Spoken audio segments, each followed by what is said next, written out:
Meredith was not a vain man, and he knew she would likely have been as much startled had she met old Elder Clow in that unexpected fashion. Her confusion put him at ease, and he forgot to be shy.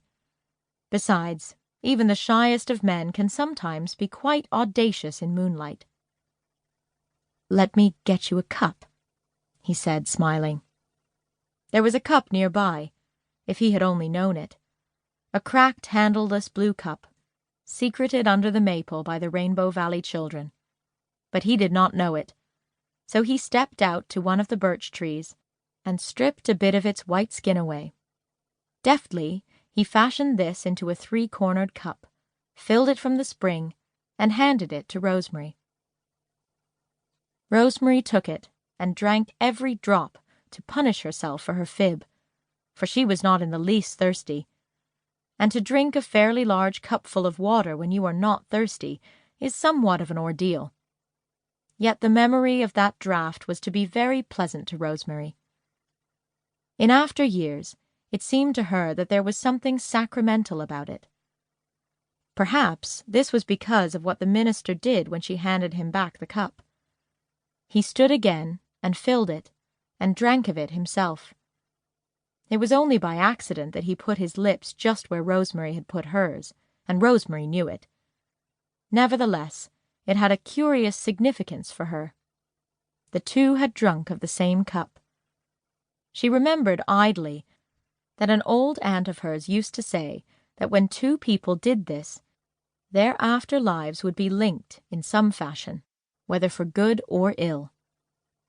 John Meredith held the cup uncertainly. He did not know what to do with it. The logical thing would have been to toss it away, but somehow he was disinclined to do this. Rosemary held out her hand for it. "Will you let me have it?" she said. "You made it so knackily. I never saw anyone make a birch cup so since my little brother used to make them, long ago, before he died. I learned how to make them when I was a boy, camping out one summer. An old hunter taught me," said Mr. Meredith. "Let me carry your books, Miss West." Rosemary was startled into another fib, and said, oh, they were not heavy. But the minister took them from her, with quite a masterful air, and they walked away together. It was the first time Rosemary had stood by the valley spring without thinking of Martin Crawford. The mystic tryst had been broken. The little bypath wound around the marsh, and then struck up the long wooded hill on the top of which Rosemary lived. Beyond it, through the trees, they could see the moonlight shining across the level summer fields. But the little path was shadowy and narrow.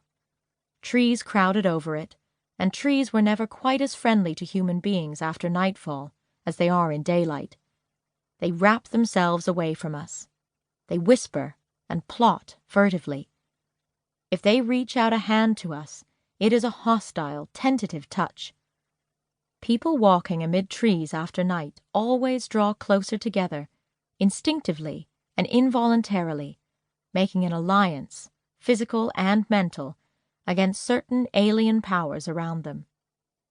Rosemary's dress brushed against John Meredith as they walked.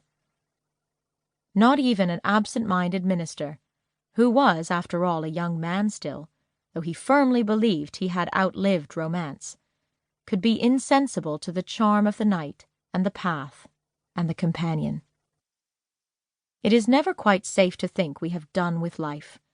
When we imagine we have finished our story, fate has a trick of turning the page and showing us yet another chapter. These two people each thought their hearts belonged irrevocably to the past, but they both found their walk up that hill very pleasant. Rosemary thought the Glen minister was by no means as shy and tongue-tied as he had been represented. He seemed to find no difficulty in talking easily and freely. Glen housewives would have been amazed had they heard him. But then so many Glen housewives talked only gossip and the price of eggs, and John Meredith was not interested in either. He talked to Rosemary of books and music, and wide-world doings, and something of his own.